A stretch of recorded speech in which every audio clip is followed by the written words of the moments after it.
దేవుడు తన దూతను పంపించి, దేవుడు తన అభిషేకించిన వారికి ఎవరెవరైతే బంధకాలలో ఉన్నారో, అపవాది మొత్తం బంధించి పెట్టాడో, కనీసం ప్రార్థన దేవుడి గురించి ఆలోచించే టైం లేకుండా చేసి బంధించి పెట్టాడు. వాళ్ళని దేవుడు ఈ నెలలో తన దూతను పంపించి దర్శించబోతున్నాడు. పేతురు ఎన్నుకున్న వ్యక్తి, యేసుతో నడిచిన వ్యక్తి, యేసుకు పొంకిన వ్యక్తి, బలహీనత గల వ్యక్తి, మళ్ళా పరిశుద్ధాత్మను పొందుకున్న వ్యక్తి, దేవుడి కోసం నిలబడి మొదటి ప్రసంగం చేసిన వ్యక్తి, ప్రసంగంలో 3,000 5,000 రక్షణ నడిపించిన వ్యక్తి, వాక్యం చెప్తుంటేనే అన్యులకి మొదటిసారిగా వెళ్లి సువార్త అందించిన వ్యక్తి, యేసు ప్రభు ఎత్తబడిన తర్వాత మొట్టమొదటిసారిగా పరిశుద్ధాత్మతో నింపబడినప్పుడు యెహోవా స్వరం విన్నదే పేతురు. ఈ పేతురు ఎక్కడున్నారు? సరసాలు ఉన్నాడు.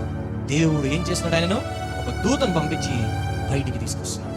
ఇలాంటి వారు మన సంఘంలో గాని దేవుడు ఏర్పరచబడు ఎంతమంది అయితే ఉన్నారు, ఒకప్పుడు దేవునితో నడిచిన వారు, పిలుపున్న వారు, ఇప్పుడు ఎవరెవరైతే బంధకాలలో ఉన్నారు, బయటికి వెళ్ళనియకుండా, దేవునితో కమ్యూనికేషన్ లేకుండా కట్టేయమైన వాళ్ళు ఎంతమంది ఉన్నారు, దేవుడు ఈ నెలలో ఒక దూతను పంపించి వాళ్ళ ఆ స్థితి నుండి బయటికి తీసుకురాబోతున్నాడు.